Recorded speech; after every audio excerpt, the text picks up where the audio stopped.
En logoiwek alak kokatuiyo betutab rani President William Ruto akoyoktoik chelelachen en kotab bororiot Nairobi ole chon kokoyoktoik chekibendi kiyokto koitita emotinwek cheterter chebo sang. Kosubkei ak President William Ruto kokacher ichek koker kole kaimuch kobarta emoni en emotinwek chebendi ak kokanapta mung'aret ak tetutik chebo konorwet ak kora kakimitet nebo tilyandit en kwenut nebo emotinwek chebo sang ak emet nebo Kenya.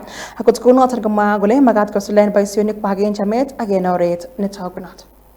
There is no greater honor in public life than the privilege to represent one's country and people in an international stage.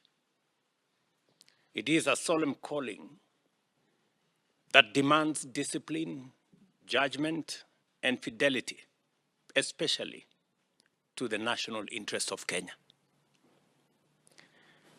As it is expected that with great privilege comes great responsibility. You will be Kenya's representatives in different capitals around the world, and you are expected to steadfastly safeguard our national interest and also foster strong, mutually beneficial relations with friendly nations in pursuit of our foreign exchange, foreign relations objectives. As you are aware, we have set ourselves the year 2026 is going to be a very consequential year in the history of Kenya as we seek to roll out some of the most consequential programs that will define our nation going into the future.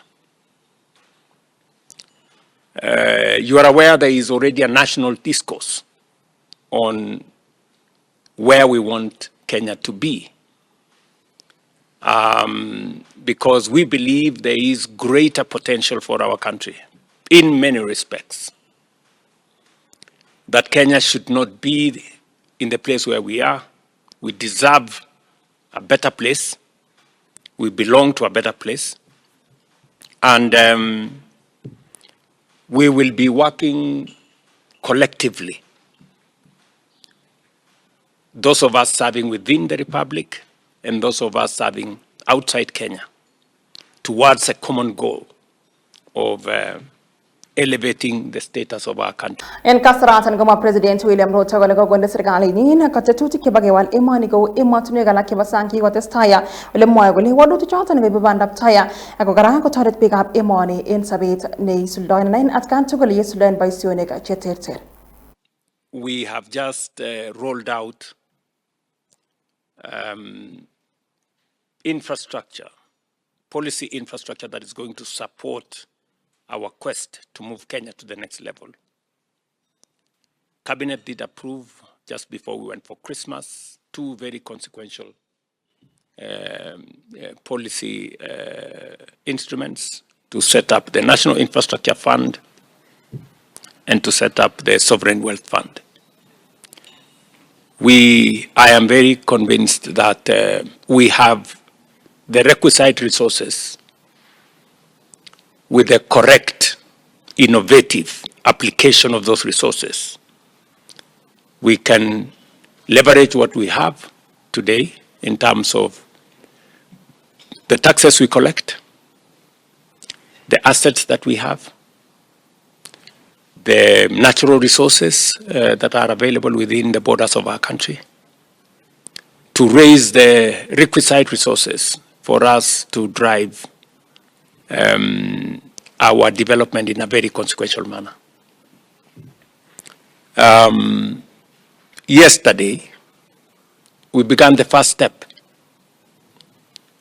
when we went to the capital markets to raise almost 120 billion Kenya shillings using the Kenya Pipeline IPO. In the next month or so, we will have raised that money, and its application,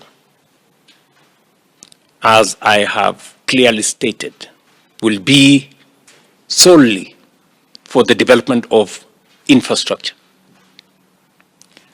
Not a single coin of that money will go into paying debts or paying salaries or recurrent expenditure. It's going to be dedicated to the development of the infrastructure that is going to lift our country to the next level.